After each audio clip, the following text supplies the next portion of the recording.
Hello YouTubers, how's it going? Mike Martin's here, Mike Martin's channel. Human capital flight. And I've been talking about this for years now. It's called the Canadian brain drain or major city brain drain.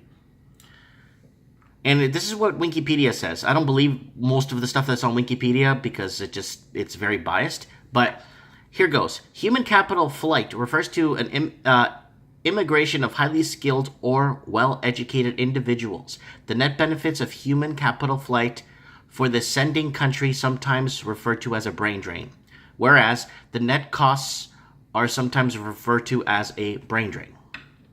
Oh, brain gain. I'm sorry. It's a brain gain, where the net costs are sometimes referred to as a brain drain. A brain gain for the countries getting people in that are highly educated and skilled.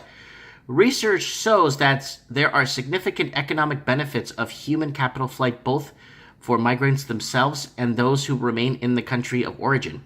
It has been found that immigration of skilled individuals to developing worlds contributes a greater education and innovation and developing worlds. Research suggests that immigration, remittance, and return migration can have a positive impact on democratization and the quality of political institutions and the country of origin.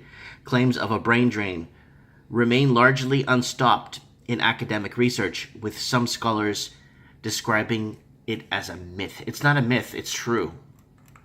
I've known 6 personal doctors, personally, not my personal doctors, but family doctors and physicians that I know that live in Vancouver, that left to Florida and Arizona and Nevada.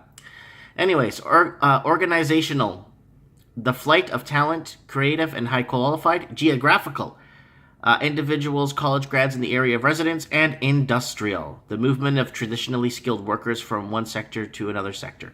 So, this is what they're saying, people. And I'm making these videos for impact. The positive effects of human capital flight are sometimes referred to as brain drain, whereas the negative effects are sometimes referred to as a brain drain. I did it again. Referred to as brain gain, okay? So the positive effects of human capital flight sometimes are referred to as brain gain. And on economic effects, research suggests that the immigration, both low and high skilled, is beneficial for receiving and sending countries. According to the study, welfare increases in both types of countries. Welfare impact the observed levels of migration and sustainable. Sorry, I'm reading through a screen again, guys. At about 5 to 10% for the main receiving the countries, about 10% of the country's large incoming remittances. Okay, so they're forgetting that Canada only has like 35 million people, if that. So they're forgetting that.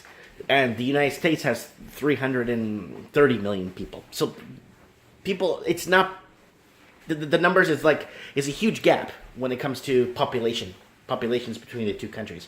We lose 1,000 doctors, we're screwed. Because doctors per capita, we're in a lot of trouble. Hospital beds per capita, we're in trouble. Like, when you start looking at that, we're in a lot of trouble.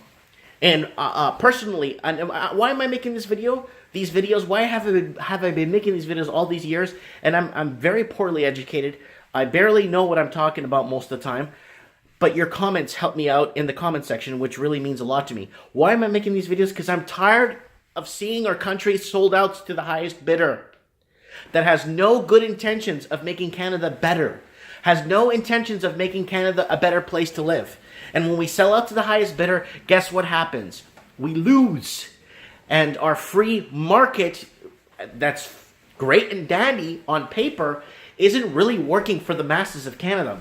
I don't know. I don't know nothing. Disclaimer warning. Caution, this man does not know what he's talking about. But comment below. I want to know what you guys think, because I know several family doctors. I used to live in a gated community in Vancouver. It's a really nice community, but it was rental, and it was all townhomes. And they really got to background check you to live there. And I've made some videos there in my earlier videos. They really need background checks, and they really need to make sure, that you're not going to start problems there or bring riffraff and blah, blah, blah. Anyways, I met a lot of doctors living there. Family physicians, doctors, surgeons. They all packed up. They told me, Mike, I like your videos. I think you're a cool guy. But yeah, you're right. We're leaving. My family, we're packing. We're leaving. We're moving. One guy moved to Minnesota. Another guy moved to Nevada. A woman and both physicians, a family, both physicians, both doctors, they moved to Florida because I kept talking about Florida. You gotta buy a house there for like 200 grand. And they looked into it and they're like, yep, they moved. They've been there almost a year now. It's going to be. But it's happening, people. It really is happening. The reality is there. We're trying to pull numbers and trying to get statistics and stuff.